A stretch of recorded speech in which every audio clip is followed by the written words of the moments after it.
10 бөлүм.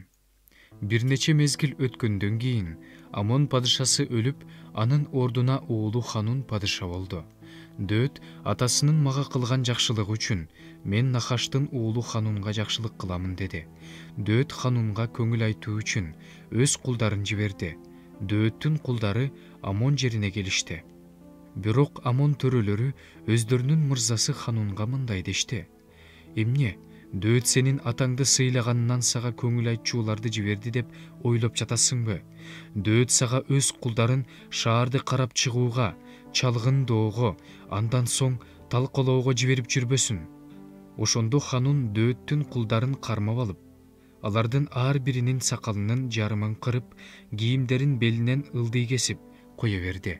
Бул жөнүндө Дөөткө билдиришкенде, ал алардын алдынан тосууга кишилерди жиберди. Анткени алар маскара болушкан эле. Падыша аларга мындай деп айттырууну буйруду: «Сакалыңар өскүчө Жериходо тура тургула, анан кайтып келгиле».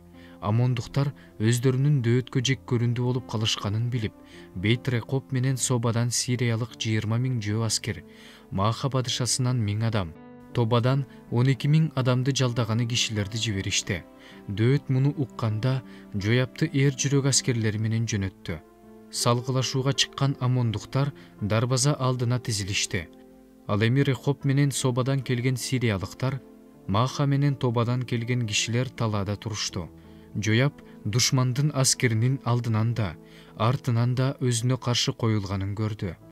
Ошондо ал Исрайылдын тандамал жоокерлеринин ичинен мыктыларын тандап алып, сириялыктарга каршы катарга тургузду.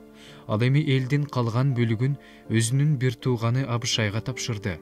Аларды ал амондуктарга каршы тизди. Жояп мындай деди: «Эгер сириялыктар мени жеңип бара жатса, сен мага жардамга келесиң. Эгер амондуктар сени жеңе баштаса, мен сага жардамга келем. Кайраттуу болгун, өз элибиз үчүн, Кудайыбыздын шаарлары үчүн бекем туралы. Теңир болсо өзүнө жакканды кылат». Ошентип, Жояп жанындагы эл менен сириялыктарга каршы согушка кирди.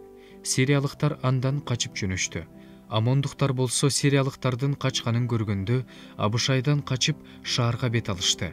Жояп амондуктардан кайтып Иерусалимге келди. Сириялыктар өздөрүнүн ысрайылдыктардан жеңилгенин көргөндө баары бир жерге чогулду.